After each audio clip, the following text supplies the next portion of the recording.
Okay, we are continuing our football club history series, and in this video we're looking at Torquay United.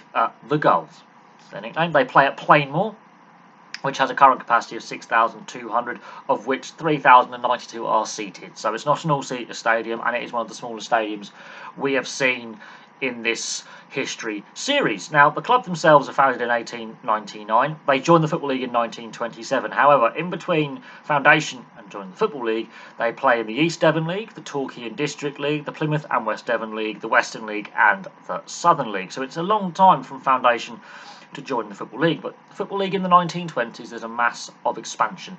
The league is expanding quite rapidly, and a lot of the teams that joined the Football League in the 1920s come out of the Southern League structured system, of which Torquay were a member.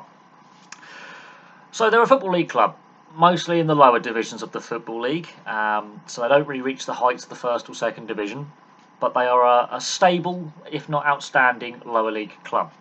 Till the late 80s. They have to survive 2 re-election votes, because even in the 80s, the promotion relegation between the non-league and the Football League was not a thing at this point.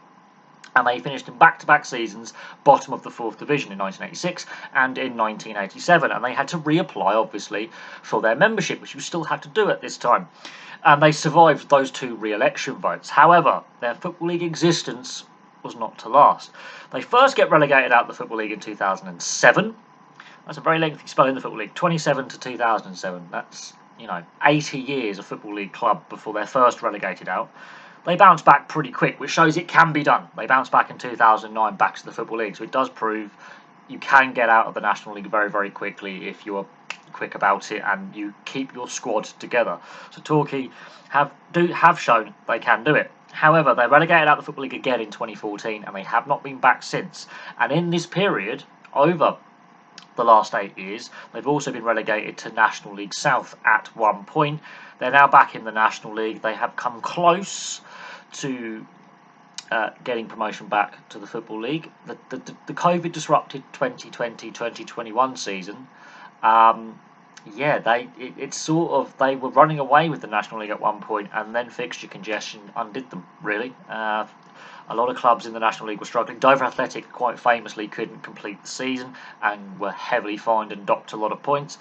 That hampered their attempts to get back to the Football League. Obviously, Stockport County were successful that season and obviously are now a Football League club.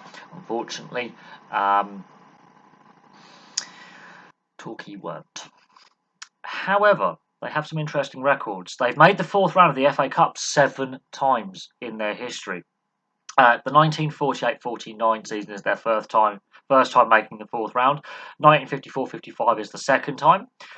Bit of a gap to 1970-71 where they make the 4th round for a third time. 1982-83 is the 4th time. 1989-90 is the 5th time. That's not long after surviving 2 re-election votes in the Football League. They also make it to the 4th round in 2008-2009 when they are a non-league side, and 2010-2011. So they have some decent cup runs as a lower league side in the FA Cup, which brings much needed revenue to Torquay United. Their record win is a 9-0 versus Swindon Town. That occurred on the 8th of March 1952. I think that record's pretty safe, if I'm being brutally honest. There's not many blowout scores. Yes, Liverpool beat Bournemouth 9-0 to start this Premier League season, but that is more of a rarity now than what it was back in the day. Their most appearances, Dennis Lewis with 442. That was between 1947 and 1959. I would say that record's pretty safe with modern football, with players being transferred and loaned out quite regularly. I would think that record's pretty safe, unless a goalkeeper comes along who nails down the goalkeeping spot at Torquay United. I can't see that record getting broken. The most goals could get broken because defences at the lower level are a bit more open. Sammy Collins has that record currently with 219. Again, in a similar period, 1948 to 1958. So that's not bad, averaging about 20 to 21 goals a season. That's not bad. And they have been runners-up in the FA Trophy in the 2007-2008 season as a non-league side, obviously. But Torquay United is one of those teams that gets overlooked by a lot of people because they are a smaller, more regional club down in the southwest. And they haven't ever been in the higher levels of the Football League. So they don't get a lot of attention. As I say, when we look at the media and the attention they give certain teams, they forget that not only are there 92 teams in the Football League and Premier League structure, but there's also clubs that have been in the Football League, like Torquay United, that get forgotten about.